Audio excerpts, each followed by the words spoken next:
I am Baby Hannah Ohagan. I am Ronaldin S. Manchares. I am Leticia C. Almazan. I am Anthony Stoico. I am Percy Vinay Leon. And I am Jamaica C. Pinta.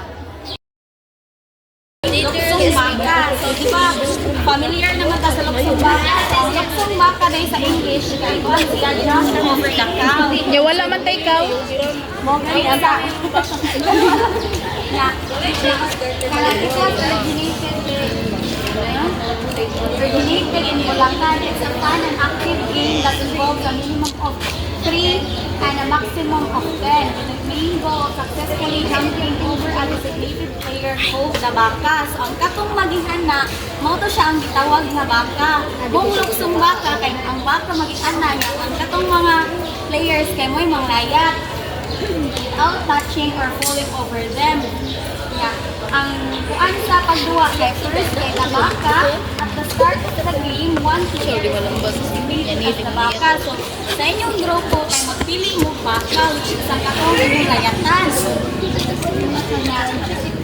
Magsugod sila sa knee position with their hands placed in hands on the knee. So, ang first, kay ang baka, pinakauna, kay ang iyang kamot, kay Arisa, Tuhod. tiil. Sige ka na ng tuhod. Bis man na dili. Una tiil. Una, inana kong silay mo. When I first, sunod kay jumping over. So all players take turns jumping over the cow.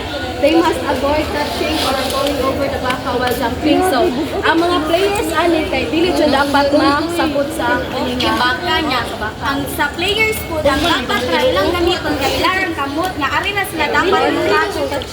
Diba? Dili pa sila mo touch, ana. Papay touch. Sa ato na dahil. Sige, uy. Baka's right. So once all player have jumped, so ang mga player no man nasa nakalayat na tanan. Oh, so mo level up na sa yang kanang height, ibaw na sa na. So sa dito Sari na, guro. Ana na. Ha? Una. madam. Ana. Ano na siya yung katuha? Yang to kay dili naman na nila malayat no. Oh. Dili naman na ninyo malayat no. So pwede mo touch sa kamot ra po yan. Yung dapat ra i-touch kay ang bubok mo sa kaw. Ug ma-touch gani mo sa uban nga parts yang lawas kay wala na. Sunod kay game continuation. So, if malampos na mo sa level 2 mo, anam-anam na sa siya og rice. Sa tuhod na Sa tuhod ang level. pagdara. Ato na lang kutob. Uy, kayo. Tulo ra level ang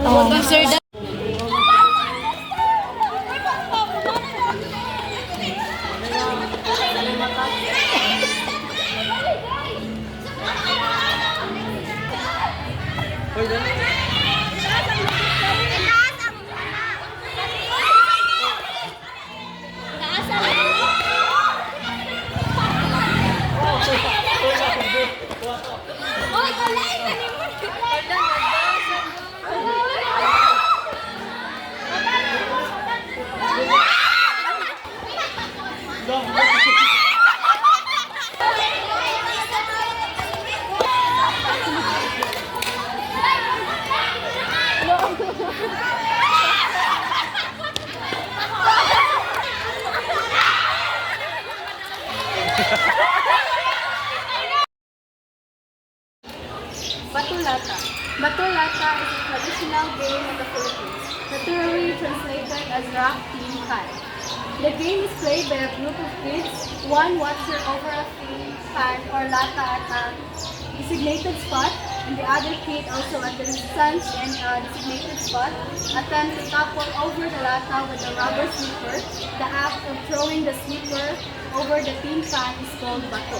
So first kay kanang once ang kanang di ba kay kanang night player o nasay kanang ikanaw sa katong lata. Oh, nasay kanang hago ba na or nana.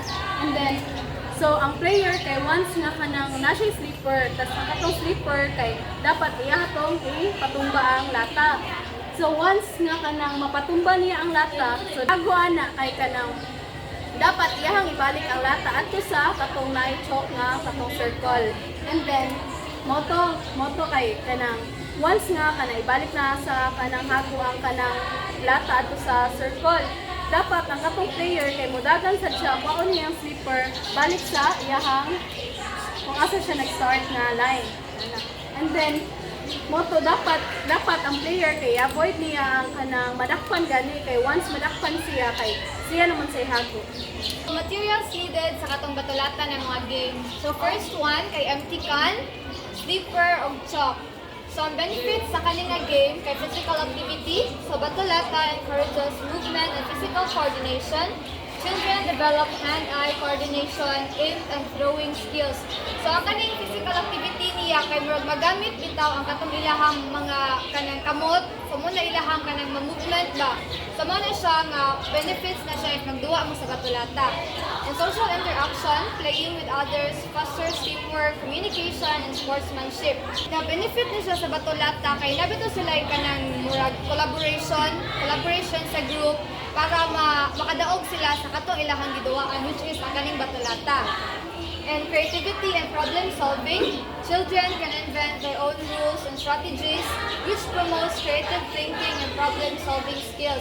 So from the word strategies, so maghimo sila ilang mga way sa katong makadaog sila. So muna siya na strategies and magamit sa nila habitang mind para makahimo sila sa katong mga ang saan nila pag-solve ang katong mga problem.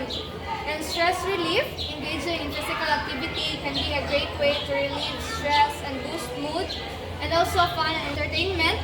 Batulata provides a simple yet enjoyable way to spend time outdoors and have fun with friends. And that's all for the Batulata game.